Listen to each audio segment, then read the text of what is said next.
আমার বন্ধুগণ, সূরা হামিম সাজদাত আল্লাহ রাব্বুল আলামিন অত্যন্ত চমৎকার ভাবে এর আলোচনা করলেন। আল্লাহ পাক বলছেন, ওয়ামান আহসানু কাওলাম মিম্মান দাআ ইলাল্লাহি ওয়া আমিলা সালিহান ওয়া ক্বালা ইন্নানি মিনাল মুসলিমিন। পড়েন আল্লাহু আকবার। আল্লাহ পাক বলছেন, ওয়ামান আহসানু কাওলাম মিম্মান দাআ ইলাল্লাহ, তার কথার চাইতে কার কথা উত্তম হতে পারে যে মানুষদেরকে আল্লাহর দিকে ডাকে। পড়েন আল্লাহু আকবার। আল্লাহ প্রশ্ন করতেছেন, ওয়ামান আহসানু কাওলাম মিম্মান দাআ ইলাল্লাহ, ওই ব্যক্তির কথার চাইতে কার কথা উত্তম যে মানুষদেরকে আল্লাহর দিকে আহ্বান করে। ওয়া আমিলা সালিহা, শুধু আল্লাহর দিকে আহ্বান করেই শেষ নয়, বরং নিজেও আমল করে। ওয়া ক্বালা ইন্নানি মিনাল মুসলিমিন, আর নিজেকে মুসলমান বলে পরিচয় দেয়। সুবহানাল্লাহ।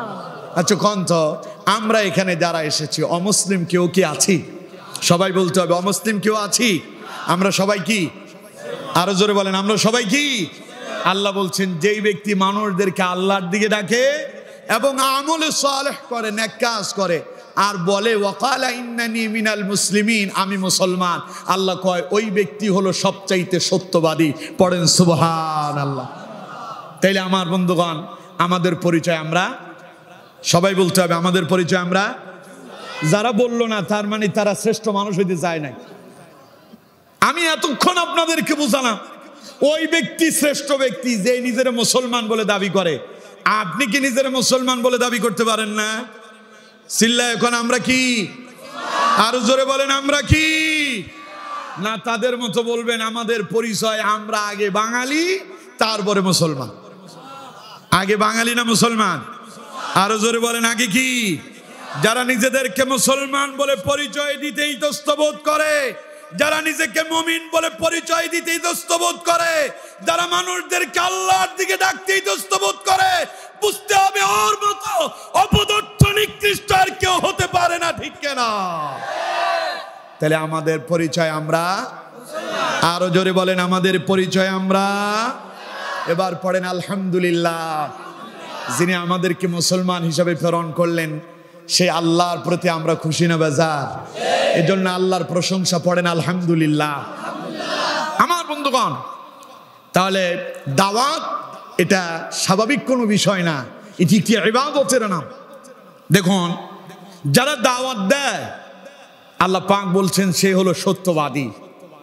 এবার দুনিয়াতে আমরা একটু তাকাই, প্রতিদিন মুয়াজ্জিন আপনাকে আল্লাহর দিকে কয়বার দাওয়াত দেয়? সবাই বলেন কয়বার? সুবহানাল্লাহ বলেন না? মুয়াজ্জিন প্রতিদিন সকাল হওয়ার আগেই, সূর্য উদিত হওয়ার আগেই, সবে সাদিকের পরে আপনারে আহ্বান করে, হাইয়া আলাস সালাত, নামাজের দিকে আসো। আপনি যদি জিজ্ঞাসা করেন মুয়াজ্জিন নামাজে গেলে কি হবে, মুয়াজ্জিন পরের বাক্যে আপনাকে জবাব দিয়ে দিল, হাইয়া আলাল ফালাহ, নামাজে আসো কল্যাণ হবে। সুবহানাল্লাহ। কয়বার ডাকে? যান আপনি 5 বার? যায় না, খুব কম মানুষই যায়। খালি শুক্রবারে একবার যায়। পুরো সপ্তাহে কয়বার? অথচ মুয়াজ্জিন দৈনিক ডেকেছে কয়বার? মুয়াজ্জিনের ডাকে সাড়া দেন নাই। মুয়াজ্জিন তো আপনার চোখেই লাগে না। মুয়াজ্জিনকে আমাদের দেশের মানুষই মনে করে না। মসজিদের যেই মুসল্লি রিক্সা চালায়, ব্যান চালায়, বদলা দেয়, ও মুয়াজ্জিনের 5 ওয়াক্ত মসজিদে গেলে 5 বার ঝাড়ি মারে। এটা আপনাদের সিরাজগঞ্জে নাই? আছে? ও তো মুয়াজ্জিনের মানুষই মনে করতেছে না। অথচ আল্লাহ পাক বলছেন যে মুয়াজ্জিন মানুষদেরকে আল্লাহর দিকে ডাকছে, ওর মর্যাদা কম না বেশি? আরো জোরে বলেন, কম না বেশি? আরে মুয়াজ্জিন তো ছিলেন হযরত বেলাল রাদিয়াল্লাহু তাআলা আনহু। মানুষটা ছিলেন কালো। সুবহানাল্লাহ কইলেন না? অন্তরটা ছিল অত্যন্ত ভালো। মুয়াজ্জিন বেলাল যে শুধু ছিল তা নয়, মুয়াজ্জিনকে, বেলালকে মুয়াজ্জিন হিসাবে আল্লাহ নিজেই পছন্দ করেছে। বলেন সুবহানাল্লাহ। মুয়াজ্জিনের বেলাল এমন এক মুয়াজ্জিন ছিলেন, তার প্রতিটি আজানের শব্দের সঙ্গে আল্লাহর সঙ্গে কানেকশন ছিল। সুবহানাল্লাহ কোন। তিনি আজানের ভেতরে যখন বলতেন আশহাদু আল্লা ইলাহা ইল্লাল্লাহ, হৃদয়ের ভালোবাসা আল্লাহর সঙ্গে লেগে যেত। যখনই বলতেন আশহাদু আন্না মুহাম্মাদার রাসূলুল্লাহ, কলিজার ভালোবাসা রাসূলুল্লাহর সঙ্গে লেগে যেত। এর জন্য রাসূলের ইন্তেকালের পর মুয়াজ্জিন বেলাল আর কোনোদিন আজান দেওয়ার সাহস করে নাই। সাহাবায়ে কেরাম বেলালকে ধরলেন, বেলাল রে, নবীর ইন্তেকাল হয়ে গেল, অনেক দিন হয়েছে, তোমার কণ্ঠে এখনো পর্যন্ত আজানের আওয়াজ শুনতে পাই না। উঠো উঠো উঠো বেলাল, সময় বয়ে যায়,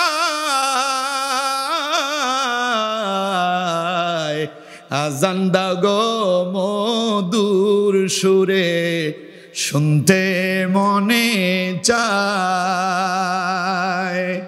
আজান দাও গো মধুর সুরে, শুনতে মনে চায়। বিল্লাল বলে আজান দিলে কলিজায় মোর আগুন জ্বলে, ওরে আমার আজান কে শুনিবে, আমার আজান কে শুনিবে, নবী নাই রে দুনিয়ায়, আজান দাও গো মধুর সুরে, শুনতে মনে চায়। পড়েন আল্লাহু আকবার। বিলাল বলে কিভাবে আজান দেব? আমি আজান দেওয়ার পরে আমার নবীর চেহারা মুবারক দেখতে পেতাম, আজ আমার নবী নাই, কে আমার আজান শুনবে? যেই জমিনে নবী নাই ওই জমিনে বেলাল আজান দিতে পারবে না। পড়েন আল্লাহু আকবার। আমার বন্ধুগণ, সেই বেলাল মসজিদে নববীর মুয়াজ্জিন বেলাল ছিলেন সেই ব্যক্তি যার মুয়াজ্জিনের ব্যাপারে ডাইরেক্ট আল্লাহর নির্দেশে রাসূলুল্লাহ পুনরায় আবার তারে নিযুক্ত করেছিলেন। কয়েকজন সাহাবী রাসূলুল্লাহর কাছে এলো, এসে বলছি ইয়া রাসূলুল্লাহ সাল্লাল্লাহু আলাইহি সাল্লাম, হুজুর বেলালের আজানে একটু অসুবিধা আছে, তিনি আশহাদু আন্না মুহাম্মাদুর রাসূলুল্লাহ স্পষ্ট বলতে পারতেন না। কয়েকজন সাহাবী বললেন, হুজুর মুয়াজ্জিনটা পরিবর্তন করে নতুন একজন মুয়াজ্জিন নিযুক্ত করা হোক। নতুন মুয়াজ্জিন নিযুক্ত করা হলো, এত সুরলিত কণ্ঠে আজান হলো, মসজিদে মুসল্লি এসে ভরপুর হয়ে গেছে। কিছুক্ষণ পরেই জিবরাইল নাজিল হলো। জিবরাইল এসে বললেন, ইয়া রাসূলুল্লাহ সাল্লাল্লাহু আলাইহি সাল্লাম, হুজুর আজ কি মসজিদে নববীতে আজান হয়নি? নবীজি বললেন, কেন নয়, নতুন মুয়াজ্জিন নিযুক্ত হয়েছে, অত্যন্ত চমৎকার কণ্ঠে আজান দিয়েছে, আজ মসজিদে মুসল্লির সংখ্যা অনেক বেড়ে গিয়েছে। হযরতে জিবরাইল বললেন, ইয়া রাসূলুল্লাহ সাল্লাল্লাহু আলাইহি সাল্লাম, বেলালের মতো মুয়াজ্জিনের আজান জমিনে যখন হয় ওটা সপ্তম আসমানে বাইতুল মামুরে শোনা যায়। সুবহানাল্লাহ। সপ্তম আসমানে একখান মসজিদ আছে, ওই মসজিদের নাম বাইতুল মামুর, এখানকার আজানের আওয়াজ সেখানে শোনা যায়। হুজুর আজকের আজানের আওয়াজ তো শোনা যায় নাই, আল্লাহ নির্দেশ দিয়েছেন নতুন মুয়াজ্জিন বাদ দেন, পুরানো মুয়াজ্জিনকে আগের জায়গায় বহাল করে দেন। সুবহানাল্লাহ। এই দেশে বিগত 16 বছরে কত মসজিদের ইমামের চাকরি গিয়েছে, কত মুয়াজ্জিনের চাকরি গিয়েছে, শুধু একটি মাত্র কারণ, তা ইমামেরা, মসজিদের খতিবেরা তারা মিম্বারে বসে কোরআনের হক কথা বলেছিল। ঠিক কিনা? জোরে বলেন ঠিক কিনা? পরে ওই জালেমেরা তাদের পছন্দ মতো মসজিদে খতিব নিয়োগ করেছিল, কিন্তু ওদের পতনের পরে আবারও পুনরায় পূর্বের ইমামদেরকে বাংলাদেশের অসংখ্য মসজিদে নিযুক্ত করা হয়েছে। ঠিক কিনা? কারণ এই মসজিদের মিম্বার এটা রাসূলুল্লাহর মিম্বার। সুবহানাল্লাহ বলেন না? এই মিম্বারে বসে আমার নবী কথা বলেছেন। সুবহানাল্লাহ। সুতরাং ওই মিম্বারে যেই সে লোক বসার অনুমতি নাই। মিম্বারে বসে কোরআনের হক কথা গোপন করবে যারা, আল্লাহর কোরআনের হক কথা বলবে না যারা, ইসলামকে গোপন করবে যারা, নবী বলেছেন বোবা শয়তান তারা। সুতরাং মিম্বারে বসে কোরআনের হক কথা বলতে হবে আদেশ কার? আরো জোরে বলেন কার? সুতরাং আমার বন্ধুগণ এইরকম আর কি। সাহাবাই কেরাম বললেন হুজুর নতুন মুয়াজ্জিন নিযুক্ত করেন, কণ্ঠটা সুন্দর দেখা নবীজি একজন নতুন মুয়াজ্জিন নিযুক্ত করলেন, অত্যন্ত চমৎকার কণ্ঠ। আল্লাহ বললেন পূর্বের মুয়াজ্জিন কালো হলেও ওর অন্তর ভালো, আমি আল্লাহ পছন্দ করছি, তারে দিয়ে আজান দেয়া। সুবহানাল্লাহ বললেন না? সুতরাং আমার বন্ধুগণ আজ আমরা মুয়াজ্জিনদেরকে সম্মান করতে জানি না, ইজ্জত করতে জানি না, মুয়াজ্জিনদেরকে 5 ওয়াক্তই ধমকের উপরে রাখি। অথচ নবী করিম সাল্লাল্লাহু আলাইহি ওয়াসাল্লাম বলছেন আল মুআজ্জিনু ইউগফারু লাহু মাদা সাউতা। রাসূলুল্লাহ বলেছেন মুয়াজ্জিনের আযানের আওয়াজ যতদূর যায় ততদূর পর্যন্ত মুয়াজ্জিনের সব গুনাহ যিনি মাফ করে দেন তিনি কে?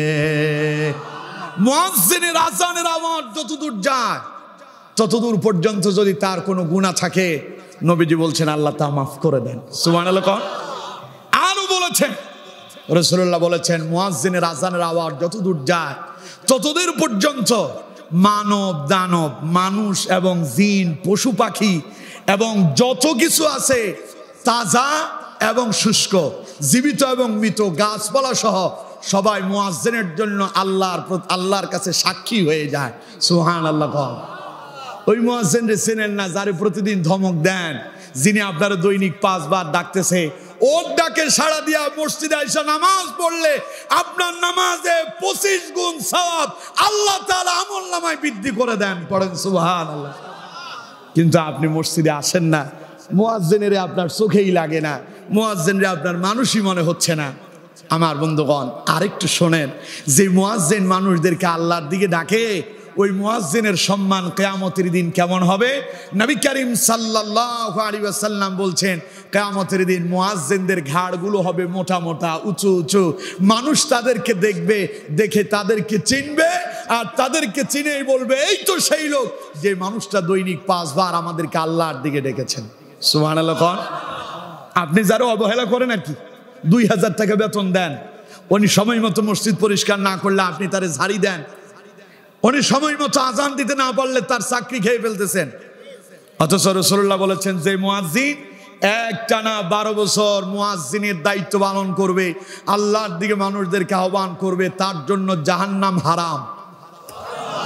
আরেক হাদিসে আসছে যদি 7 বছর করতে পারে আল্লাহ তাকে জান্নাত দান করবেন।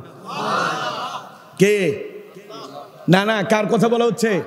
ওই যে আপনার এলাকার মুয়াজ্জিন, যারে আপনার কাছে মানুষই মনে হচ্ছে না, অথচ তিনি দৈনিক আপনাকে কার দিকে ডাকেন? জোরে বলেন কার দিকে? তার মর্যাদা কম না বেশি? আল্লাহ রাব্বুল আলামিন বলছেন ওয়ামান আহসানু কাওলাম মিম্মান দাআ ইলাল্লাহি ওয়া আমিলা সালিহান ওয়া ক্বালা ইন্নানি মিনাল মুসলিমিন। তার কথা চাইতে কার কথা উত্তম হতে পারে? যে মানুষদেরকে আহ্বান করে আল্লাহর দিকে, শুধু আল্লাহর দিকে ডাকে যে তা নয়, বরং নিজ আমলে সালেহ করে। মুয়াজ্জিন আযান দিয়া মসজিদ থেকে বাড়িতে চলে যায়, যা তার তো চাকরি হলো খালি আযান দেওয়া, নামাজ পড়ার দরকার কি? কথা কয় না। ওরা তো চাকরি দিচ্ছেন আযান দেওয়ার জন্য, নামাজের জন্য তারে নিয়োগ করেন নাই, করছেন আপনি। কিন্তু সে আযানও দেয়, নামাজও পড়ে, তার মানে সে আমলে সালেহ করছে। সুবহানাল্লাহ বললেন না? ওয়া ক্বালা ইন্নানি মিনাল মুসলিমিন, আর নিজের মুসলমান বলে পরিচয় দিচ্ছে। আল্লাহ পাক বলেন তার কথাই সত্য কথা।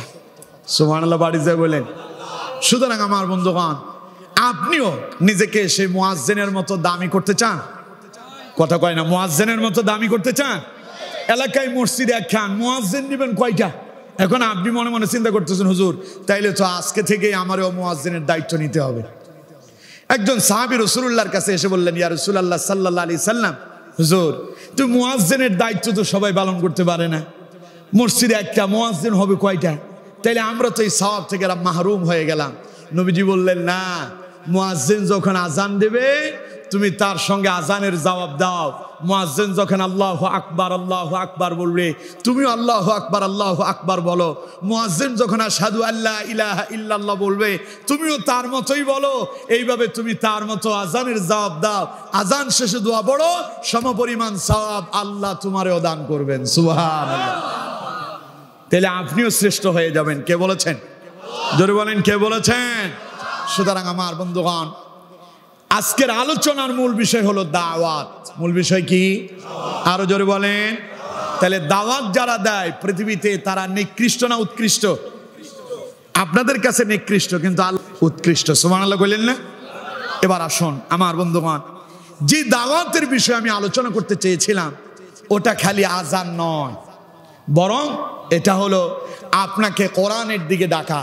এসো কোরআনের পথে, এসো ইসলামের পথে, এসো নামাজের পথে, এসো জান্নাতের পথে, এসো আল্লাহর দ্বীনের পথে। এই দিকে আহ্বান করার জন্য আমি আজকের দাওয়াতের উপরে আলোচনা করার জন্য এই বিষয়টাকে আমি পছন্দ করলাম। আমার বন্ধুগণ, আমরা সবাই আল্লাহর দিকে মানুষদেরকে আহ্বান করতে পারবো না? কথা কয় না, পারবো না? আপনি বলবেন হুজুর আপনি মাওলানা মানুষ, আপনি হুজুর মানুষ, আপনারা বসে আমাদেরকে দাওয়াত দেন, আমি আবার কেমনে দাওয়াত দেব? আমি কি আপনার মতো মাওলানা হতে পারছি? দেখুন রাসূলুল্লাহ আপনার ব্যাপারে ওয়াজ করতেছেন। আল্লাহ নবী বলছেন বাল্লিগু আন্নি ওয়ালাউ আয়া। নবীজি বলছেন আমার উম্মতেরা আমার কাছ থেকে একটা বাক্য, একটা শব্দ হলেও অন্যের নিকটে পৌঁছায় দাও, এটাই তোমার উপরে দায়িত্ব এবং কর্তব্য। সুবহানাল্লাহ বলেন। আজকে যা শুনলেন তার উপর আমল করেন এবং অন্যের কাছে এটা শোনায় দেন। এর নাম দাওয়াত। এর নাম কি? আরো জোরে বলেন, এর নাম কি? তবে দাওয়াতের মূল পয়েন্ট হলো লা ইলাহা ইল্লাল্লাহু মুহাম্মাদুর রাসূলুল্লাহ সাল্লাল্লাহু আলাইহি ওয়াসাল্লাম। দাওয়াতের মূল হলো আপনি মানুষদেরকে এই বলে ডাকবেন, ফাইয়া আইয়ুহান নাস, হে মানব গোষ্ঠী, কুলু বলো, লা ইলাহা ইল্লাল্লাহ, আল্লাহ ছাড়া আর কোনো ইলাহ নাই, আল্লাহ ছাড়া আর কোনো মাবুদ নাই, আইন দাতা নাই, বিধান দাতা নাই, রিজিক দাতা নাই, হায়াত দাতা নাই, মৃত্যু দাতা নাই, সকল ক্ষমতার একচ্ছত্র মালিক কে? চিল্লায় বলেন কে? এই কালেমার দাওয়াত আপনি পৌঁছাতে পারবেন না? কথা কয় না, পারবেন না? আমার বন্ধুগণ, এই দাওয়াত যদি আপনি দিতে পারেন আপনি আল্লাহর কাছে সত্যবাদী বলে বিবেচিত হবেন। সুবহানাল্লাহ বললেন না? আমার বন্ধুগণ, এই পৃথিবীতে আল্লাহ পাক এই কালেমার দাওয়াতকে প্রতিষ্ঠিত করার জন্য যুগে যুগে অসংখ্য অগণিত নবী এবং রাসূল প্রেরণ করেছেন। বিশেষ করে হযরত নূহ আলাইহিস সালাম থেকে শুরু করে মুহাম্মদুর রাসূলুল্লাহ সাল্লাল্লাহু আলাইহি ওয়াসাল্লাম পর্যন্ত যত নবীরা এসেছেন সব নবীরাই মানুষদেরকে এক আল্লাহর দিকে আহ্বান করেছেন। যেই কালেমা একটু আগে পড়লাম এই কালেমার প্রতি দাওয়াত দিয়েছেন। সুবহানাল্লাহ। আমার বন্ধুগণ, তাইলে আদম আলাইহিস সালামের অপরাধ কি? তিনি তাইলে দাওয়াত দিলেন না কেন? এরকম একটা প্রশ্ন আছে না? কথা কয় না, আছে না? আছে, থাকতেই পারে। আমরা জানি পৃথিবীর প্রথম নবী আদম আলাইহিস সালাম, তাইলে নূহ আলাইহিস সালাম থেকে কেন বলা হচ্ছে? আদম আলাইহিস সালাম যখন দুনিয়া আসছে তখন কোনো কাফেরই নাই। কোনো কাফের আছে? আদম আলাইহিস সালাম তিনিও নবী এবং তার থেকে তার স্ত্রী মা হাওয়া আলাইহিস সালাম এসেছেন। দুইজনই দুনিয়ায় এসেছেন মুসলমান হয়ে। সুবহানাল্লাহ বলেন না? সুতরাং তাদের সন্তানদেরকে স্পেশাল আর কোনো দাওয়াতি কাজ করা লাগেনি, যেহেতু কোনো কাফের তখন ছিল না।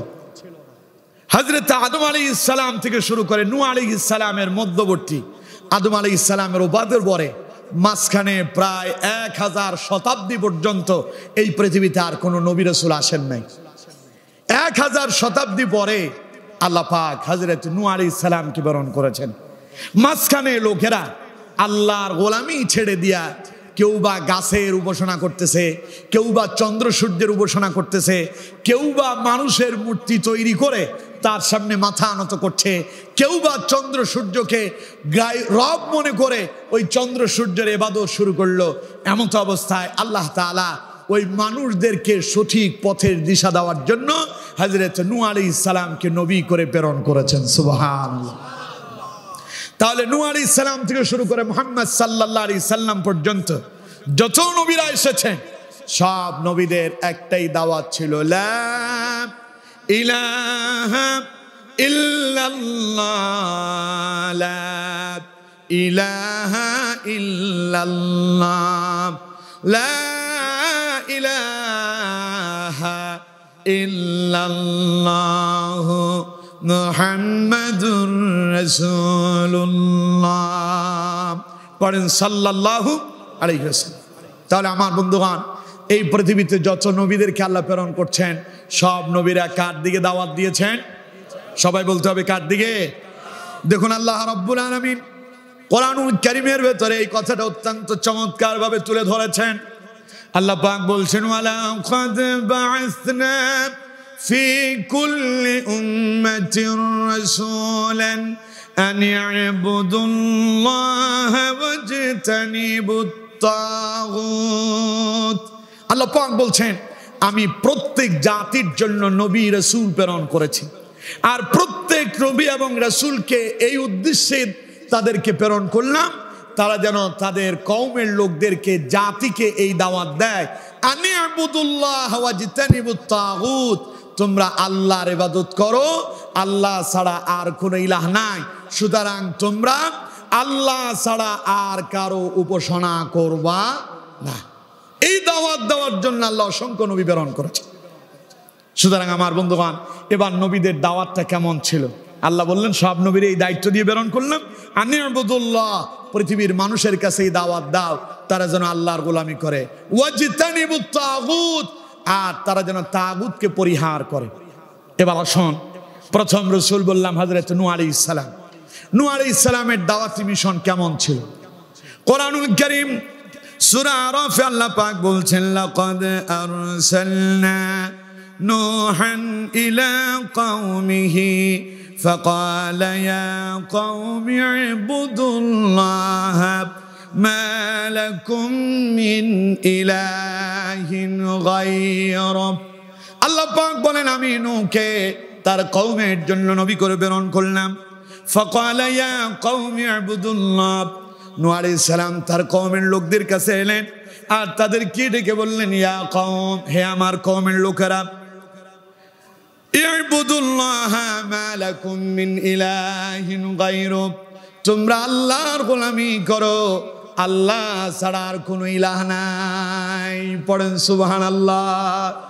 তাহলে মূসা আলাইহিস সালামের দাওয়াত ছিল লা ইলাহা, নূহ আলাইহিস সালামের দাওয়াত ছিল লা ইলাহা, সবাই বলতে হবে লা ইলাহা। এইগুলো একজন নবী। এবার আসুন আমার বন্ধুগণ, হযরত হুদ আলাইহিস সালাম সম্পর্কে আল্লাহ পাক কি বলছেন শুনুন। ওয়াইলা আদিন আখাহুম হুদা قال يا قوم اعبدوا الله ما لكم من إله غيره। আল্লাহ পাক বলছেন, আমি হুদকে আদ জাতির জন্য নবী করে প্রেরণ করলাম। আর হযরত হুদ আলাইহিস সালাম ছিলেন আদ জাতির লোকদেরই ভাই। আল্লাহ পাক বলছেন, ওই আদ সম্প্রদায় থেকে আমি তাদের ভাই হুদকে নবী করে প্রেরণ করলাম। ক্বালা ইয়া কওমি ইবুদুল্লাহ মা লাকুম মিন ইলাহিন গায়রু, তিনি আদ জাতিকে এই বলে দাওয়াত দিলেন যে তোমরা আল্লাহর গোলামি করো, আল্লাহ ছাড়া দ্বিতীয় আর কোনো ইলাহ, কথা কয় না, দ্বিতীয় আর কোনো ইলাহ নাই। এই দাওয়াত দিলেন হযরত হুদ আলাইহিস সালাম। এবার শোন, আল্লাহ রাব্বুল আলামিন সামুদ গোত্র সম্পর্কে, সামুদ জাতি সম্পর্কে বলছেন। আল্লাহ পাক বলছেন, ওয়াইলা ثمود أخاهم صالحا قال يا قوم اعبدوا الله ما لكم من إله غيره। আল্লাহ পাক বলছেন, আমি সামুদ জাতির জন্য তাদের ভাই সালেহকে নবী করে প্রেরণ করেছি। আর সালেহ তাদের কাছে এসে তিনিও দাওয়াত দিলেন, ক্বালা ইয়া কওমি ইবুদুল্লাহ, হে আমার কওমের লোকেরা আল্লাহর গোলামি করো, মা লাকুম মিন ইলাহিন গায়রু, কারণ আল্লাহ ছাড়া দ্বিতীয় আর কোনো ইলাহ নাই। পড়েন সুবহানাল্লাহ। এইগুলো সামুদ জাতি। এবার আমার বন্ধুগণ, আল্লাহ রাব্বুল আলামিন বলছেন মাদিয়ানবাসীর জন্য আমি একজন নবী প্রেরণ করলাম।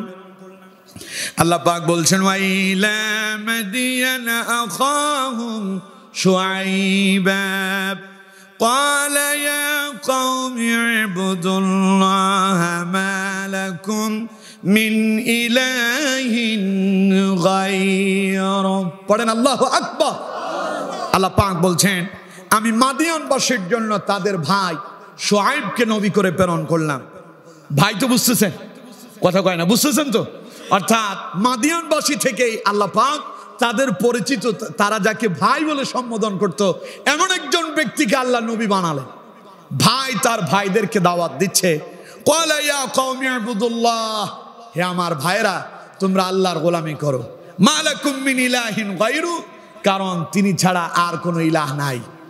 এবার কন্ত এই ভাইরা মাদিয়ানবাসী বলেন, সামুদ জাতি বলেন, আদ জাতি বলেন এবং নূহের জাতি বলেন, যাদের কাছে এই নবীরা এই কালেমার দাওয়াত দিল, দাওয়াত দেওয়ার সঙ্গে সঙ্গেই তাদের জাতিরা মনে হয় দাওয়াত কবুল করেছে। কথা কয় না, সাথে সাথে কবুল করছে, বরং নবীদের উপরে তারা চড়াও হয়েছে। তার মানে কোনো একজন নবী আপনি দেখাতে পারবেন না যে নবী তার উম্মতদেরকে এসে বলেছেন, তার জাতিকে বলেছেন আমারে তোমরা প্রেসিডেন্ট বানাও, আমারে তোমরা প্রধানমন্ত্রী বানাও, আমারে তোমরা নেতা বানাও। বলছে কেউ? কথা কয় না, বলছে কেউ? সব নবীরা মানুষদেরকে আল্লাহর দিকে ডেকেছেন, কিন্তু নবীরা যখন মানুষদেরকে আল্লাহর দিকে ডাকলো, ওই নবীদের কওমের লোকেরাই নবীদের উপরে এমন আক্রমণ আর নির্যাতন করলো, নবীদেরকে মারতে মারতে তারা বেহুশ বানায়া দিল। বলেন নাউযুবিল্লাহ।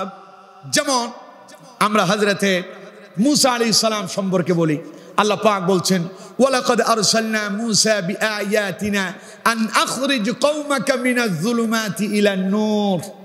আমি মুসাকে প্রেরণ করলাম আমার নিদর্শন দিয়া। মুসা আলাইহিস সালামকে আল্লাহ এক নিদর্শন দিয়েছিলেন, মুসার হাতে একটা লাঠি ছিল। কি ছিল? কথা কয় না, কি ছিল? এই লাঠি যখন মাটিতে ছেড়ে দেয় ওইটা লাঠি থাকে, কি হয়? বিশাল বড় সাপ না, খালি অজগর সাপ, মনে হয় যে মানুষ গিলা খাবে। আমার বন্ধুগণ, আল্লাহ পাক বলছেন আমি মুসাকে একটা নিদর্শন দিয়ে প্রেরণ করলাম, আর মুসাকে বললাম ওয়ালাকাদ আরসালনা মুসা বিআয়াতিনা আন আখরিজ কওমাকা মিনাজ যুলুমাতি ইলান নূর।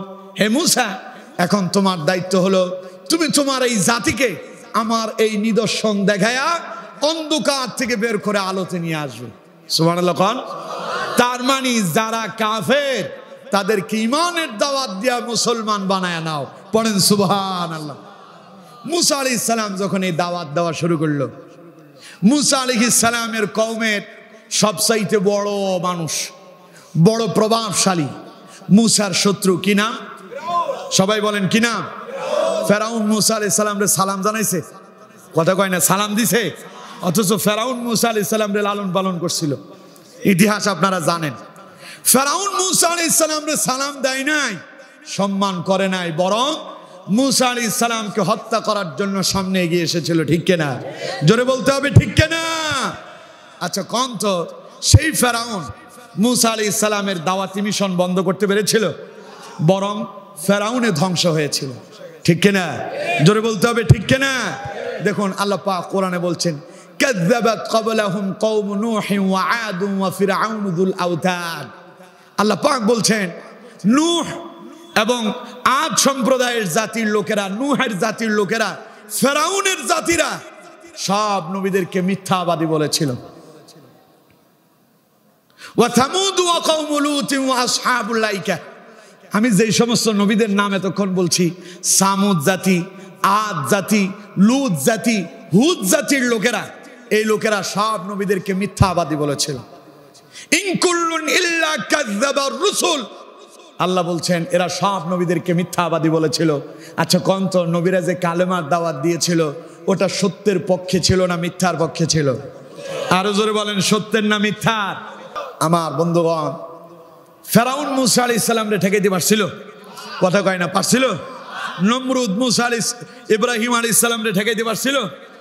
আদ সম্প্রদায় বলেন, সামুদ বলেন, হুদ বলেন, লুত বলেন, এরা কোন নবীদের দাওয়াতি মিশনকে বন্ধ করতে পারে নাই।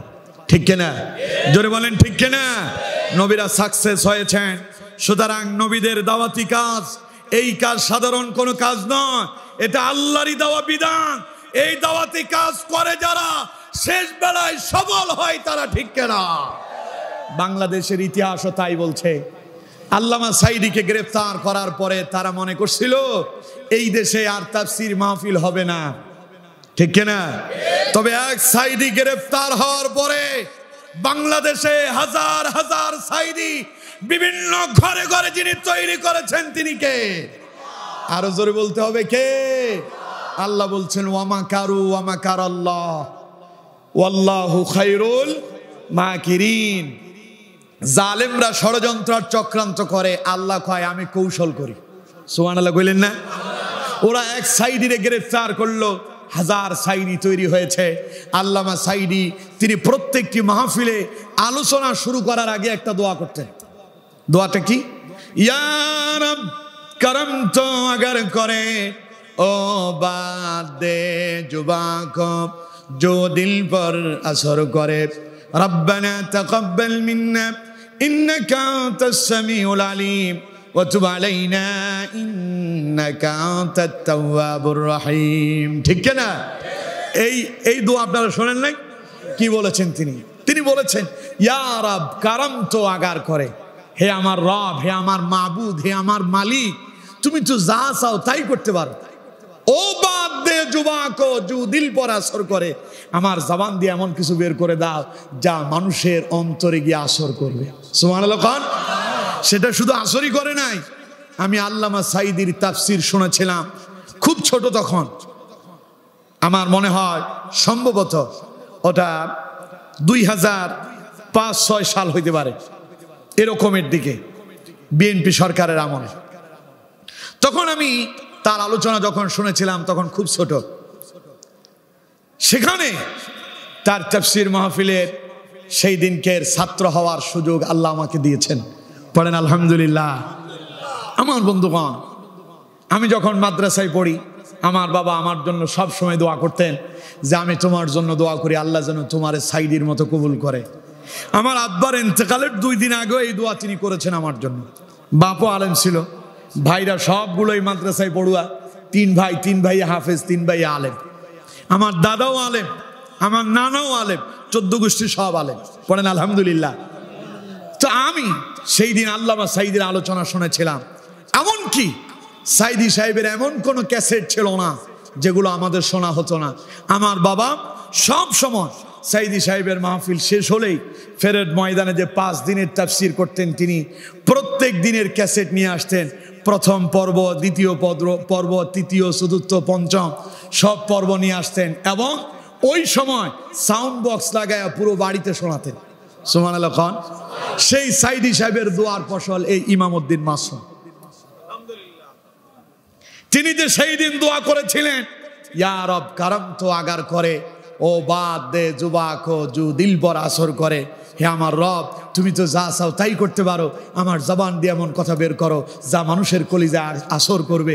আল্লাহ তার এই দোয়াতে এমন ভাবে কবুল করেছেন, তার মতো অবিকল কণ্ঠ দিয়া বাংলাদেশে হাজারো সাঈদী আল্লাহ তৈরি করেছেন। ঠিক কিনা?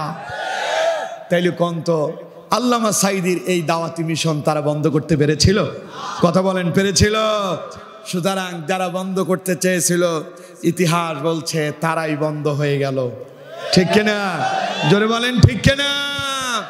আল্লামা সাঈদী বলেছিলেন আমি দেখতে পাচ্ছি বাংলাদেশের ভাগ্যাকাশের উত্তর গগনে কালো মেঘ জমা হয়েছে, ঝড়ের পূর্বাভাস লক্ষ্য করছি। যদি সক্ষম ভাবে মোকাবেলা করতে না পারো এমন গাঢ় কালো অমাবস্যার রাত আসতে পারে যার সবে ছা দেখা অসম্ভব। ঠিক কিনা? এই বক্তব্য যে বাংলাদেশে সঠিক প্রমাণিত হয়েছে তাও আমরা দেখেছি। এই দেশে কোরআনের দাওয়াতি কাজ করতে অনুমতি লাগতো। ঠিক কিনা? এরকম একখান মাহফিল আপনারা করে ফেলবেন এত সহজ ছিল? বিগত বছরগুলোতে এই যে যুবকেরা, মাদ্রাসার কমিটিরা মানুষের ধারে ধারে যেতে হয়েছে। গত বছর আমি এসেছিলাম আপনাদের সরিষাকল ফাজিল মাদ্রাসার মাহফিলে। অনেকে আমার ওইখানে শ্রোতা হয়েছিলেন। সেখানে তারা আমাকে কি এক চাপের উপরে রাখছে। মাদ্রাসা কমিটির কয়েকজন, আপনাদের এই যে রাশেদ, কই রাশেদ কই আছে? রাশেদ আমারে দাওয়াত দিল। মাদ্রাসা কমিটির একজন কমিটি রাশেদের ডাক দিয়ে বলতেছে, এই হুজুরে কে দাওয়াত দিছে, তারে গ্রেফতার করা হবে। আমার বন্ধুগণ, আমি সেখানে 2.5 ঘন্টা কথা বলেছি। ওই 2.5 ঘন্টা কিছুক্ষণ পর পরে খালি আসে, হুজুর পুলিশ আসবে। আমি বললাম, পুলিশ আসলে আমার কি? পুলিশ আসলে আমার কি? আমরা কি পুলিশের ভয় পাই? আরে পুলিশও তো এই দেশের জনগণ, ঠিক কিনা? ও তো আমার মতোই মানুষ। সরকার তাকে একখানা অস্ত্র দিয়েছে, ওটা জনগণের কল্যাণে ব্যবহার করার জন্য। অথচ আমরা দেখেছি এই দেশের সন্ত্রাস হয়ে পুলিশ এই মানুষের কলিজায় গুলি চালিয়েছে, ঠিক কিনা? যারা ওই পুলিশকে সন্ত্রাস বানালো, আজ তারা ওই পুলিশকে একা ফেলে পালিয়ে গেল। আমরা তখন পুলিশ ভাইদেরকে বলছি, আপনারা আমাদের শত্রু না, আপনারা আমাদের বন্ধু। আমরা আপনাদেরকে ভালোবাসি, আমরা আপনাদেরকে পছন্দ করি। অন্যের কথায় ঘা ভাসিয়ে দেবেন না। সময় একদিন আসবে, আপনাদের নাম শুনলে জাতি থুতু নিক্ষেপ করবে। ইতিহাস বলছে পুলিশ দেখলেই মানুষ ঘৃণার চোখেই তাকাইছে, ঠিক কিনা? আজ অনেক পুলিশ, ভালো ভালো পুলিশ যারা, অনেকেই নিজের চাকরি ছেড়ে দিয়েছে সম্মানের জন্য। অনেকেই চাকরি ছাড়ছে, আমি জানি। আমি যশোরে এক মাহফিলে গেলাম, এক পুলিশ কর্মকর্তা আসলেন, এসে বললেন যে হুজুর আমি রিটায়ার করেছি। কেন? হুজুর এটাতে আর সম্মান নাই, সব শেষ। আমি যেই বাসায় থাকি, বাসার মালিকও পুলিশ। উনি আমারে বললেন, হুজুর রিটায়ার করছি। কেন? হুজুর আর সম্মান নাই, সব শেষ করে দিয়েছে আমাদের। আমি আমার পুলিশ ভাইদেরকে বলি, আপনারা তো এই জনতার কল্যাণে নিয়োজিত। যেই মানুষের পয়সা দিয়ে আপনাকে অস্ত্র দেওয়া হয়েছে, সেই অস্ত্র মানুষের বুকে চালাবেন? আমি ভয় করি নাই। সেই দিন আমি আমার টার্গেট ঠিক রেখে আমি আলোচনা করে গিয়েছি। আলহামদুলিল্লাহ, আল্লাহ আবারও আমাকে শাহজাদপুরে কবুল করছে। পড়েন আলহামদুলিল্লাহ। কিন্তু যারা সেই দিন আমাকে ভয় দেখিয়েছিল, পুলিশ আসতেছে, আপনারে গ্রেফতার করা হবে, রাশেদকে বলা হলো তোমারে গ্রেফতার করব, এই বক্তা কেন দাওয়াত দিয়েছো?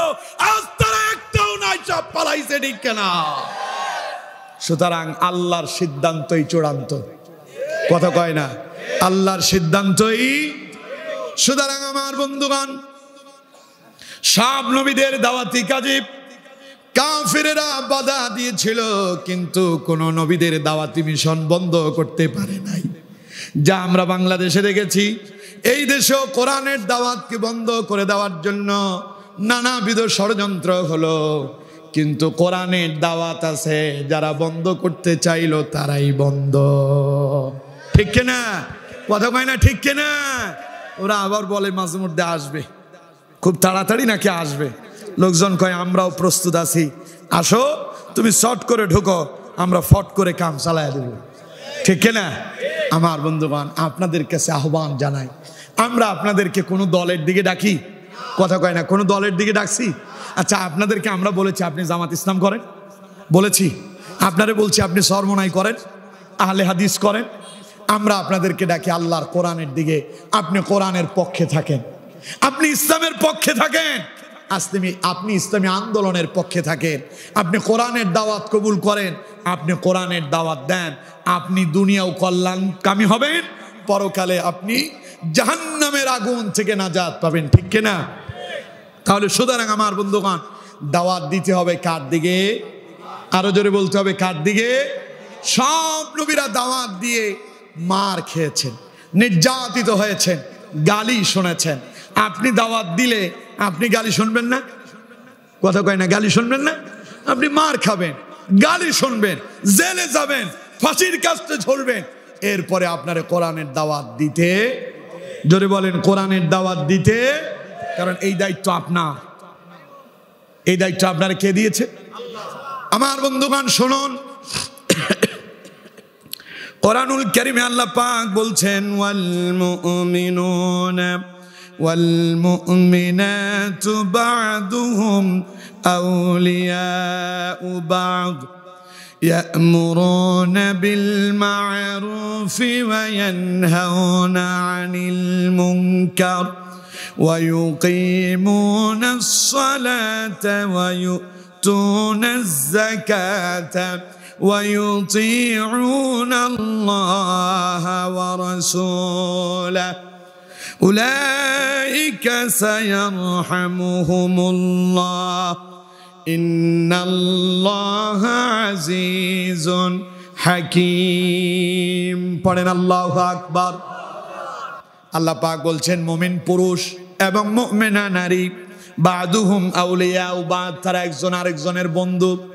মুমিনেরা একজন আরেকজনের কি? সবাই বলেন মুমিনেরা একজন আরেকজনের কি? সুতরাং বন্ধুর প্রতি বন্ধুর দায়িত্ব হলো ইয়ামুরুনা বিল মারুফ, বন্ধু তার বন্ধুকে সৎ কাজ শেখাবে, সৎ কাজের দিকে আহ্বান করবে, সৎ কাজের দিকে দাওয়াত দেবে, সৎ কাজের দিকে ডাকবে। ভালো কাজ যেখানে আমরা আছি সেখানে, ঠিক কিনা?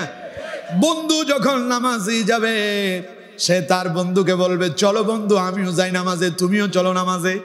বন্ধু আমার আমি যাই কোরআনের মাহফিলে, তুমিও চলো কোরআনের মাহফিলে। কিন্তু আজ দেখা যায় বন্ধু যারা সিনেমা খোর তারা বন্ধু হয়েছে, যারা জানাখোর তারা বন্ধু। বন্ধু যায় যেখানে দুনিয়ার অপকর্মগুলো হয় সেখানে, ঠিক কিনা? আল্লাহর জন্য আমরা বন্ধুত্ব করতে পারি নাই, এরকম লোকের সংখ্যা কম না বেশি? আল্লাহর জন্য বন্ধু খুব কম, কিন্তু দুনিয়ার ওই টেন্ডারবাজি, সাদাবাজি, কিশোর গ্যাং, মদের আড্ডা, জুয়ার আড্ডায় যাওয়ার জন্য হাজারো বন্ধু আছে না নাই?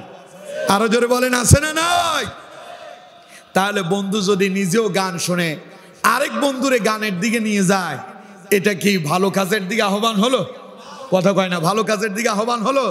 আল্লাহ বলছেন না, মুমিন পুরুষ মুমিনা নারী তারা সবাই বাদুহুম আউলিয়াউ বাদ, তারা সকলে একজন আরেকজনের বন্ধু। সুতরাং বন্ধুর প্রতিবন্ধীর দায়িত্ব হলো ইয়ামুরুনা বিল মারুফি ওয়া ইয়ানহাউনা আনিল মুনকার।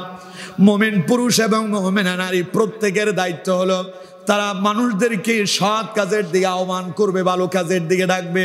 ওয়া ইয়ানহাউনা আনিল মুনকার, যেখানে অন্যায় অপরাধ দেখবে সেখানেই তাদেরকে বাধা দেবে। আদেশ কার? চিল্লায় বলেন কার? সে আদেশ আমরা মানি? কথা কয় না মানি? মানি না, বরং অন্যায় কাজে বাধা দিলে আমার দেশে পিটনি আছে না নাই? আপনি এই দেশের তাবলিগ জামাতের কথা বলি, তাবলিগ জামাতের ভাইরা দেখবেন বিভিন্ন জায়গায় যায়, বিভিন্ন মসজিদে মহল্লাতে গিয়া মানুষদেরকে নামাজের দিকে ডাকে, কেউ তাদেরকে বাধা দেয় না। কিন্তু আসছে ঠিক আছে, উনি বলে চলে যাবে একটু পরে, কিন্তু মনে করেন সিনেমা চলে, গান বাজনা চলতেছে, তাবলিগ জামাতের ভাই যায় যদি কয় এই সিনেমা বন্ধ করো, গান বন্ধ করো, মাইর খাওয়ার সম্ভাবনা আছে না নাই? জোরে বলে না কেন, আছে না নাই? আছে। তাইলে সৎ কাজের আদেশ দিলে মায়ের আসার সম্ভাবনা কম। ওয়ায়ানহাউনা আনিল মুনকার, অন্যায়তে বাধা দিলেই পিটনি খাওয়ার সম্ভাবনা, জোরে বলেন, কম না বেশি?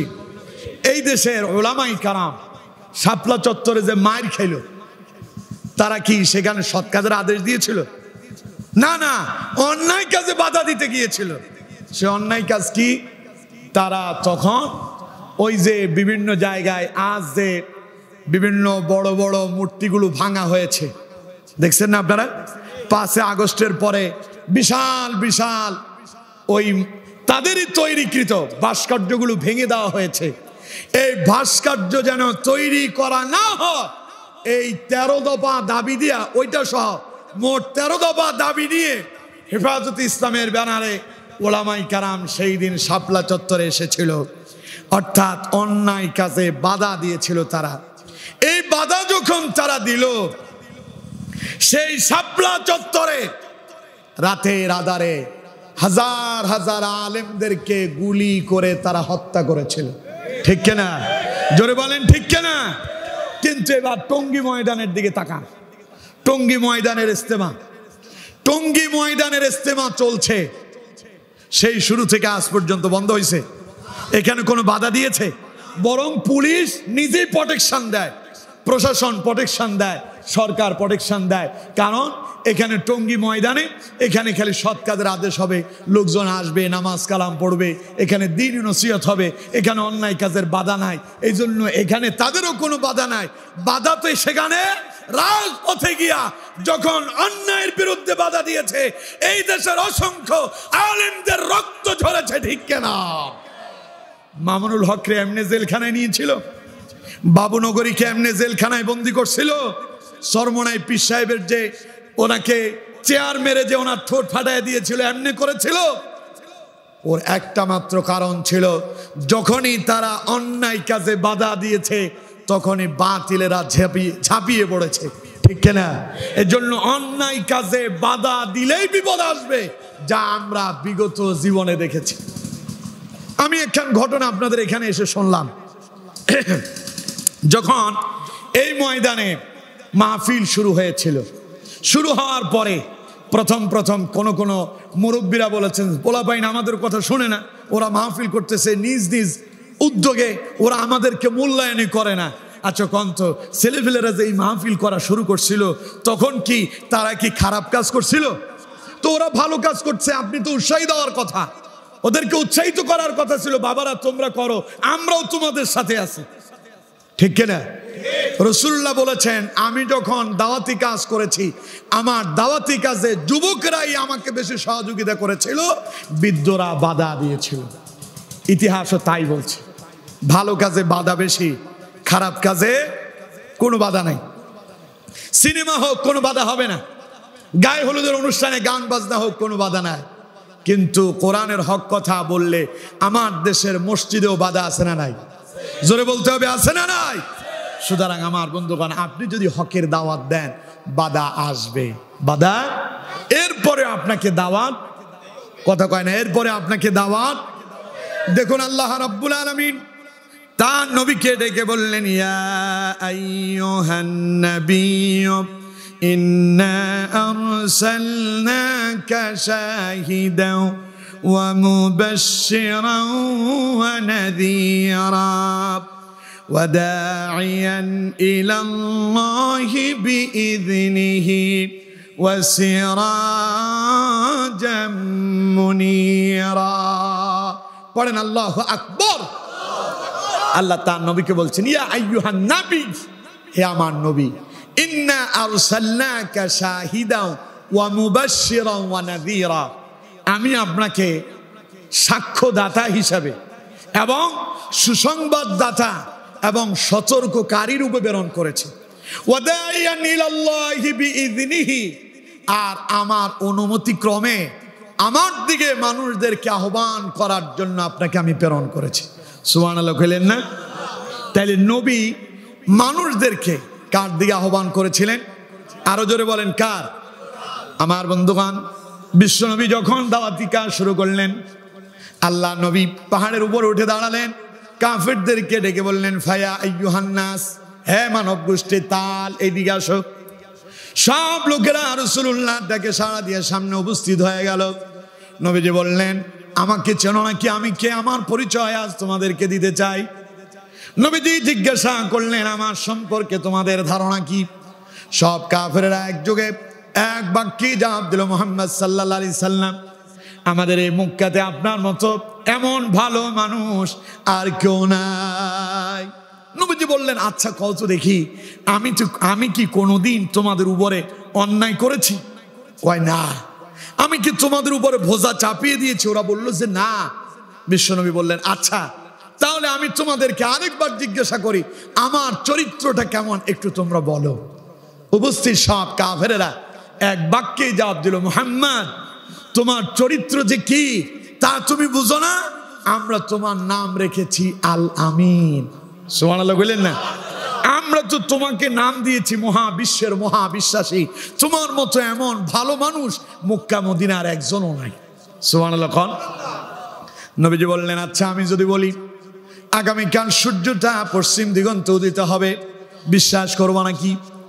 কাফের কাফেররা এক বাক্যে জবাব দিল, মুহাম্মদ তুমি যদি বলো আগামীকাল সূর্য পূর্ব দিগন্ত উদিত না হয়ে পশ্চিম দিগন্ত উদিত হবে, যতক্ষণ পর্যন্ত সূর্য উদিত না হয় ততক্ষণ মেনে নিলাম সূর্য আগামীকাল পশ্চিম দিগন্তে উদিত হবে। কি বিশ্বাস! নবীজি বললেন, আচ্ছা যদি তাই হয়, আমি যদি বলি পাহাড়ের পদদেশে শত্রু বাহিনী দাঁড়িয়ে আছে অস্ত্র শস্ত্র নিয়ে, তোমাদের বিরুদ্ধে যুদ্ধ লেগে যাবে, বিশ্বাস করবা নাকি? কাফেররা বলল, মুহাম্মদ তুমি যদি বলো এই মুহূর্তে আমরা প্রস্তুতি নেব তাদের বিরুদ্ধে যুদ্ধ করার জন্য। নবীজি বললেন, না, যুদ্ধ করতে হবে না, একটু থামো। আচ্ছা তোমরা যে আমার এত মানো, আমার এত বিশ্বাস করো, আমি কে তা তোমরা জানো নাকি? আল্লাহ পাক বললেন, নবী আপনার পরিচয় তাদেরকে জানায়া দেন। কুল ইয়া আইয়ুহান নাসু ইন্নী রাসূলুল্লাহি ইলাইকুম জামিআ। পড়েন আল্লাহু আকবার। নবী আপনি বলুন, ইয়া আইয়ুহান নাস, হে মানব গোষ্ঠী, আমি কে জানো? ইন্নী রাসূলুল্লাহি ইলাইকুম জামিআ, আল্লাহ আমাকে তাম পৃথিবীর জন্য নবী এবং রাসূল করে প্রেরণ করেছেন। সুবহানাল্লাহ, আমি আল্লাহর রাসূল। এবার আল্লাহ সম্পর্কে একটু শোনো, তিনি দাওয়াত দিচ্ছেন। আল্লাহ সম্পর্কে এবার শোনো কি আমার নবী করলেন। নবীজি বলছেন, ইন্নী রাসূলুল্লাহি ইলাইকুম জামিআ আল্লাযী লাহু মুলকুস সামাওয়াতি ওয়াল আরদ লা ইলাহা ইল্লা হুয়া ইউহয়ী ওয়া ইউমীত। পড়েন আল্লাহু আকবার। নবীজি বললেন, যিনি আমারে নবী করে প্রেরণ করলেন, আমি যার রাসূল, সে আল্লাহর পরিচয় হলো আল্লাযী লাহু মুলকুস সামাওয়াতি ওয়াল আরদ, আসমান এবং জমিনের ভেতরে যা কিছু আছে সব তার। সব কার? আরো জোরে বলেন, কার? আসমান জমিন যার, আমি নবী তার। সুবহানাল্লাহ বললেন না? এরপরে তিনি বললেন, ইউহয়ী ওয়া ইউমীত, তিনি মানুষদেরকে জিন্দা করেন, তিনি মানুষদেরকে মৃত্যু দেন। কাফেররা যারা এতক্ষণ রাসূলুল্লাহর কথাগুলো শোনার জন্য সামনে দাঁড়ায়, বিশ্ব নবীকে যারা আল আমিন বলল, চরিত্রের সার্টিফিকেট দিল, ওই লোকগুলোর মাঝে অনেকের চেহারা নিম্নগামী হয়ে গেল। ওরা বলতেছে মুহাম্মদ মনে হয় পাগল হয়ে গেল, আল্লাহ মনে হয় আর কাউকে দেখে নাই। মুহাম্মদ সাল্লাল্লাহু আলাইহি সাল্লামকে ডেকে বলল, মুহাম্মদ আল্লাহ কি পাগল হয়েছে নাকি? তোমার মতো এইরকম একজন মানুষে বুঝি আল্লাহ নবী বানাইলো। বলেন নাউজুবিল্লাহ। আপন লোক বাধা দিল, আপন লোক। নবীজির চাচা আবু লাহাব রাসূলুল্লাহর দিকে আঙ্গুল উঁচু করে বলল, মুহাম্মদ তুই ধ্বংস হয়ে যা। বলেন নাউজুবিল্লাহ। আবু লাহাব যখন রাসূলুল্লাহর ধ্বংস কামনা করলো, রাসূলুল্লাহর ধ্বংস কামনা করলো, নবীজিকে যখন গাল বন্ধ করতে লাগলো, বিশ্ব নবী ধৈর্যের পরিচয় দিয়া চুপ করে দাঁড়ায় আছে, কোনো কথা বলে না। আল্লাহ পাক বলেন, নবী আমি আপনার বন্ধু, আপনি আমার হাবিব, কেউ আপনার এই গালি দিবে আর আমি আল্লাহ তা সহ্য করব, তা হতে পারে না। সুতরাং আমি আল্লাহ আপনার পক্ষ অবলম্বন নিয়া তার গালির জবাব দিয়ে দিলাম, তাব্বাত ইয়াদা আবি লাহাব ওয়া তাব মা আগনা আনহু মালুহু ওয়া মা কাসাব। পড়েন আল্লাহু আকবার। আল্লাহ বললেন, ওরে আবু জাহিল, ওরে আবু লাহাব, তুই আমার নবীরে গালি দেস, আমার নবীর ধ্বংস কামনা করতেছিস। তাব্বাত ইয়াদা আবি লাহাব ওয়া তাব, আমি অভিশাপ দিলাম তুই আবু লাহাব ধ্বংস। নাউজুবিল্লাহ পড়েন। এখন আবু লাহাবরে ধ্বংস করছে যিনি, তিনি কে? চিল্লায় বলেন কে? এবার আল্লাহ তার নবীকে বলতেছে, নবী তো একটু ঘাবড়ায় গেল, তারা বিরোধিতা করতেছে। নবীকে সান্ত্বনা দিয়ে আল্লাহ পাক বলছেন, ইয়া আইয়ুহার রাসূল বাল্লিগ মা উনজিলা ইলাইকা মির রাব্বিক। পড়েন আল্লাহু আকবার। হে আমার নবী, আল্লাহ আপনার উপরে যে ওহী নাজিল করেছেন, সেই ওহী আপনি মানুষের দাঁড়ে দাঁড়ে পৌঁছায়া দেন। আল্লাহ আপনার যা দিয়েছেন, যে বিষয় আল্লাহ আপনার উপর নাজিল করেছেন, আপনি তা মানুষের কাছে পৌঁছায়া দেন। আদেশ দিলেন কে? আরো জোরে বলেন কে? ওয়া ইল্লাম তাফআল ফামা বাল্লাগতা রিসালাত। আপনি যদি তা না করেন তাহলে মনে রাখবেন আপনি আল্লাহর দেওয়া রিসালাতের দায়িত্ব পালন করেননি। ওয়াল্লাহু ইয়াসিমুকা মিনান নাস, মানুষের ব্যাপারে ভয় করবেন না, আপনাকে মানুষের অনিষ্ট থেকে আমি আল্লাহই হেফাজত করব। সুবহানাল্লাহ বললেন না? রাসূলুল্লাহরে মক্কা নির্যাতন করলো, তায়েফের ময়দানে রক্তাক্ত করে 3 বার বেহুশ করলো। ওই তায়েফবাসীর হাত থেকে রাসূলুল্লাহকে যিনি রক্ষা করলেন তিনি কে? আরো জোরে বলেন কে? মক্কায় রাসূলুল্লাহকে রাত্রিবেলায় যেই দিন নবী হিজরত করতেছেন, ওই রাতে চতুর্দিকে কাফেরেরা রাসূলুল্লাহর হুজরা ঘেরাও করছে। আজ মুহাম্মদ সাল্লাল্লাহু আলাইহি সাল্লামকে হত্যা করা হবে। রাতে রাদারে তাদের চোখে ফাঁকি দিয়া যিনি মুহাম্মদ সাল্লাল্লাহু আলাইহি সাল্লামকে মক্কা থেকে বের করে মদিনায় হিজরত করালেন তিনি কে? আরো জোরে বলেন কে? মদিনায় যাওয়ার পরে যুদ্ধ সংগঠিত হলো বদর, যুদ্ধ হলো উহুদ। উহুদের প্রান্তরে কাফেরেরা রাসূলুল্লাহরে পাকড়াও করে ফেলছে। নবীর উপরে এমন অতর্কিত হামলা করলো, বিশ্বনবীর মাথার হেলমেট, লোহার হেলমেট ভেঙে মাথার ভেতরে ঢুকে গেল। নবীজির দান মুবারক শহীদ হয়ে গেল, রক্ত ঝরতে লাগলো, সারা শরীরে রক্তাক্ত হয়ে গেল, জুতা মুবারকের ভিতরে রক্ত জমাট বেঁধে গেল। ওই মুহূর্তে আল্লাহ পাক বলছেন ওয়াল্লাহু ইয়াসিমুকা মিনান নাস, নবী আমি আল্লাহ মানুষের অনিষ্ট থেকে আপনাকে হেফাজত করব। সেই দিন রাসূলুল্লাহরে যিনি আত্মরক্ষা করে দিলেন তিনি কে? চিল্লায় বলেন কে? নবী যখন হিজরতে বের হলেন, বিশ্বনবী পাহাড়ের গুহার ভেতরে আত্মগোপন করেছেন। সঙ্গে আছেন হযরত আবু বকর সিদ্দিক রাদিয়াল্লাহু তাআলা আনহু। হযরত আবু বকর সিদ্দিক বললেন, হুজুর কাফেরেরা তো চলে এসেছে, ওরা যদি তাদের পায়ের দিকে তাকায় তাহলে আমরা ধরা পড়ে যাব। আমার বন্ধুগণ, ওই মুহূর্তে আল্লাহ রাব্বুল আলামিন তার নবীর কাছে ওহী প্রেরণ করলেন। আপনার বন্ধু, আপনার সহপাঠী আবু বকরকে শোনায়া দেন, লা তাহজান ইন্নাল্লাহা মা'ানা। আবু বকর রে চিন্তা করো না, ঘাবড়িয়ে যেও না, হতাশ হয়েও না। আজ আমরা এখানে 2 জন নয়, 2 জনের সঙ্গে তৃতীয় আরো একজন আছেন, তিনি কে? এই জন্য আল্লাহ তার নবীকে বললেন, নবী দাওয়াতি কাজ চালিয়ে যান। ওয়াল্লাহু ইয়াসিমুকা মিনান নাস, মানুষের অনিষ্ট থেকে আপনাকে হেফাজতের দায়িত্ব আমি আল্লাহ আমার হাতেই রেখেছি।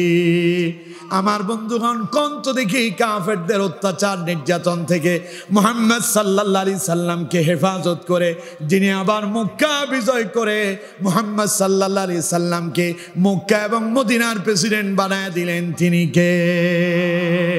আরো জোরে বলেন কে? সে আল্লাহ এখনো আছে না নাই? আরো জোরে বলেন আছে না নাই? এখন খালি আমাদের দায়িত্ব নবীর মতো দাওয়াতি কাজ চালিয়ে যাওয়া, ঠিক কিনা? কিন্তু আমরা তো তা করছি না। আমরা আলেমে আলেমে বিরোধ। আমরা একজন আরেকজনকে গালি না দিলে আমাদের পেটের ভাতই হজম হয় না, ঠিক কিনা? আমরা মাহফিলে এসে একজন আরেকজনের বদনাম না করলে মনে হয় মাহফিল সাকসেসই হয় না, আছে না নাই?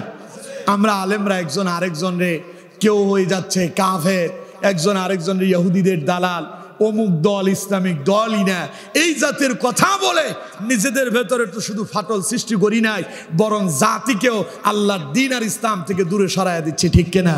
জোরে বলেন ঠিক কিনা?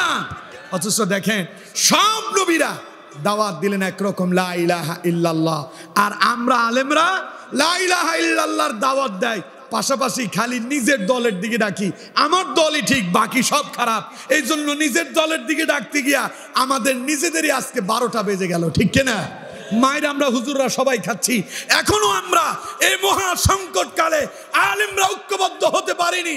অপেক্ষা করেন, আলেমরা যদি ঐক্য হতে না পারে আগামীর আলেমেরা আরো ভয়াবহ আযাবের সম্মুখীন হবে, ঠিক কিনা? এই জন্য আলেমদেরকে ভেদাভেদ ভুলে যেতে হবে, আলেমদেরকে এক প্ল্যাটফর্মে আসতে হবে, আলেমদেরকে কোরআনের পক্ষে দাঁড়াতে হবে, আলেমদেরকে বুঝতে হবে আমাদের প্রত্যেকের দাওয়াতি মিশন একই, আমরা সবাই জান্নাতে যেতে চাই। সুতরাং দলমত পেছনে ফেলে দেন, কোরআনের রাজ কায়েম করার জন্য হাতে হাত রেখে কাঁধে কাঁধ মিলিয়ে সামনে এগিয়ে যেতে হবে, ঠিক কিনা? কারা কারা রাজি আছেন 2 হাত তুলে আল্লাহরে দেখা।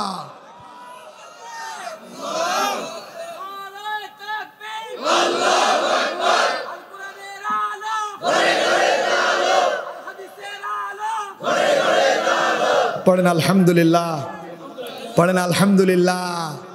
নবী দাওয়াতি কাজ করে রাসূলুল্লাহ পরাজিত হন নাই, কোন নবী পরাজিত হন নাই। এখন খালি আমাদের দায়িত্ব দাওয়াত দেয়া, ঠিক কিনা? আমাদের দায়িত্ব খালি দাওয়াত দেয়া, বিরোধিতা নয়। আমাদের প্রত্যেক আলেমদের দায়িত্ব দাওয়াত দেওয়া, প্রত্যেক মুসলমানের দায়িত্ব একজন আরেকজনকে আল্লাহর দিকে আহ্বান করা, ঠিক কিনা? স্বাধীন হলো দেশ 53 বছর, এবারে 54 বছর হলো। এই 54 বছরের এই স্বাধীনতার পরে বাংলাদেশের দুর্নীতি বন্ধ হয় নাই, সুদ বন্ধ হয় নাই, ঘুষ বন্ধ হয় নাই, জেনা বন্ধ হয় নাই, ব্যভিচার বন্ধ হয় নাই, সন্ত্রাস বন্ধ হয় নাই। বন্ধ হবে কি করে? পার্লামেন্টে এখনো কোরআন ঢুকে নাই, ঠিক কিনা? বন্ধ হবে যদি কোরআন দিয়ে পার্লামেন্ট চালানো যায়, বন্ধ হবে যদি কোরআন দিয়ে আইন চালানো যায়, বন্ধ হবে কোরআন দিয়ে যদি বিচার কাজ ফয়সালা করা যায়, বন্ধ হবে যদি কোরআন দিয়ে জীবন পরিচালনা করা যায়, ঠিক কিনা? সুতরাং আমার বন্ধুগণ, আমরা যদি আগামীর বাংলাদেশ, যদি শান্তিপূর্ণ বাংলাদেশ দেখতে চাই, একটি কল্যাণময় রাষ্ট্র যদি দেখতে চাই, দুর্নীতি মুক্ত, সন্ত্রাস মুক্ত, ইয়াবা মুক্ত, জেনা বেবিচার মুক্ত, ইফটিজিং মুক্ত যদি বাংলাদেশ দেখতে চান, কোরআনের কোনো বিকল্প নাই। কথা কয় না? একজন আরেকজনকে কোরআনের দিকে ডাকবো। আচ্ছা, কোরআন দিয়ে যদি দেশ চলে, আমাদের কারো অসুবিধা আছে? জোরে বলেন, অসুবিধা আছে? কোরআন দিয়ে যদি দেশ চলে, দেশের সব গণনার মানুষই এর ফল ভোগ করবে। কারণ রাসূলুল্লাহ যখন রাষ্ট্র কোরআন দিয়ে চালালো, সব হিন্দু মুসলিম সমানভাবে তারা তাদের নিজ নিজ অধিকার প্রতিষ্ঠা করেছিল। সেই রাষ্ট্র পরিচালনা করলেন আবু বকর, ওমর, ওসমান, আলী। রাষ্ট্রে কোনো দুর্নীতি ছিল না। আজ রাষ্ট্রে দুর্নীতি কে? আজ রাষ্ট্রে দুর্নীতি একটা মাত্র কারণ, রাষ্ট্র কোরআন দিয়ে চলে না। আর আমরা এগুলো বললেই কয় আমরা নাকি রাজনীতি করি। আমি আপনাদেরকে প্রশ্ন করি, মুহাম্মদ সাল্লাল্লাহু আলাইহি সাল্লাম রাষ্ট্র চালান নাই? রাসূলুল্লাহ রাষ্ট্রের প্রেসিডেন্ট ছিলেন না? আবু বকর ছিল না? ওমর, ওসমান, আলী? আরে রাষ্ট্র শুরু হয়েছে নবীদেরকে দিয়া। প্রথম নবী হযরত আদম আলাইহিস সালাম। হ্যাঁ, অসুবিধা হচ্ছে নাকি? আদম আলাইহিস সালাম রে দিয়ে রাষ্ট্রের উদ্বোধন। সে আদম আলাইহিস সালাম রাষ্ট্র সূচনা করলেন, তিনি নবী। আর আল্লাহ নবী বলছেন, আল উলামা ওয়ারাসাতুল আম্বিয়া, আলেমরা নবীদের উত্তরসূরি। সুবহানাল্লাহ বলেন না? তাইলে নবী যদি রাষ্ট্র চালায়, সাহাবায়ে কেরাম যদি রাষ্ট্র চালায়, আর নবীর ওয়ারিস যদি আলেমরা হয়, রাষ্ট্র তো আলেমরাই চালানোর কথা, ঠিক কিনা? তাহলে যারা এখন রাষ্ট্র চালায়, ওরা আমাদেরকে রাজনীতি বলে আমাদের কথা বন্ধ করতে চায়। তার মানে তাদের উদ্দেশ্য হলো তারা নিজেরা ভেতরে ভেতরে খেতে চায়। কোরআন দিয়ে রাষ্ট্র চালালে তাদের খাওয়া বন্ধ হয়ে যাবে, এই জন্য তারা আলেমদের কথাকে রাজনীতি বলে বন্ধ করতে চায়। এবার রাজনীতি বুঝতে পারছেন? আমার কথা বুঝতে পারছেন? তাহলে আলেমদের রাজনীতি করা ফরজ না ওয়াজিব না মুস্তাহাব? কোনটা? কারণ এই রাজনীতি রাসূলুল্লাহ করছে, নবী রাষ্ট্র চালাইছে, তাহলে আমাদের আলেমদেরকে রাষ্ট্র চালানোর কথা। আমরা চালাই না কেন? আমরা হুজুরেরা কেউ মসজিদের ইমামতির দায়িত্ব নিয়ে চিন্তা করছি আমার এখানেই থাকা লাগবে, কেউ মাদ্রাসার দায়িত্ব নিয়ে চিন্তা করতেছে আমার এটা নিয়েই পড়ে থাকতে হবে, কেউ খানকায় বসে আছেন, তিনার এটা ছাড়া আর কোনো কাম নাই। উনি মনে করেন মুরিদরা আমার পয়সা দেয়, আমার পকেটে ঢুকে, আমি আর রাজনীতি করার দরকার কি? পরিবার তো আমার খুব ভালোভাবেই চলতেছে, তাইলে আমার আর রাজনীতির গিয়া শুধু শুধু মাইর খাওয়ার দরকার কি? আছে না নাই? আরো জোরে বলতে হবে, আছে না নাই? সুতরাং মাইর যখন আসবে তখন খানকায় যিনি আছেন তিনিও খাবে, ঠিক কিনা? এই জন্য আমাদেরকে এই কথা উপলব্ধি করতে হবে, এই কথা আমাদেরকে বুঝতে হবে, কোরআনের রাজনীতি করা ফরজ, কোরআন দিয়ে রাষ্ট্র চালানো ফরজ। কোরআন দিয়ে যেমন মসজিদ চলে, কোরআন দিয়ে সমাজ চলবে। কোরআন দিয়ে যেমন মসজিদ চলে, কোরআন দিয়ে রাষ্ট্র চলবে। কোরআন দিয়ে যেমন পরিবার চলে, কোরআন দিয়ে পার্লামেন্ট চলবে, ঠিক কিনা? মসজিদে অশান্তি আছে? মসজিদে শান্তি আছে না? আওয়ামী লীগ, বিএনপি, জাতীয় পার্টি, জাসদ, বাসদ, হেফাজত, চরমনায়, আরে বর্তমানে যে আওয়ামী লীগ বিতাড়িত হয়েছে ওরাও মসজিদে গিয়ে জামাতের লোকের সঙ্গে দাঁড়ায়, বিএনপির লোকদের সঙ্গে দাঁড়ায় যায়, ওরে কেউ বাধা দিয়া মসজিদ থেকে বের করে দেয় না। কারণ মসজিদ আল্লাহর ঘর, এখানে আছে কোরআন, এখানে আছে শান্তি। কোরআন আছে যেখানে, শান্তি আছে সেখানে, ওখানে দল নিয়ে কোনো ভেদাভেদ নাই, কোনো ভেদাভেদ নাই, সবাই সারিবদ্ধভাবে আল্লাহর গোলামি করে। এইভাবে রাষ্ট্র যদি কোরআন দিয়ে চলে, সবাই আল্লাহর গোলামি করবে, রাষ্ট্রে অশান্তি থাকবে না। এজন্য দাওয়াত দিতে হবে কার দিকে? দাওয়াত দিতে হবে আল্লাহর দিকে, কোরআনের দিকে, ইসলামের দিকে। ঐক্যবদ্ধ হয়ে আসতে হবে কোরআনের সুশীতল ছায়াতলে। পারবো তো ইনশাআল্লাহ? সবাই বলেন পারবো তো ইনশাআল্লাহ? এবার বলেন আমার কথায় রাগ করছেন কারা কারা?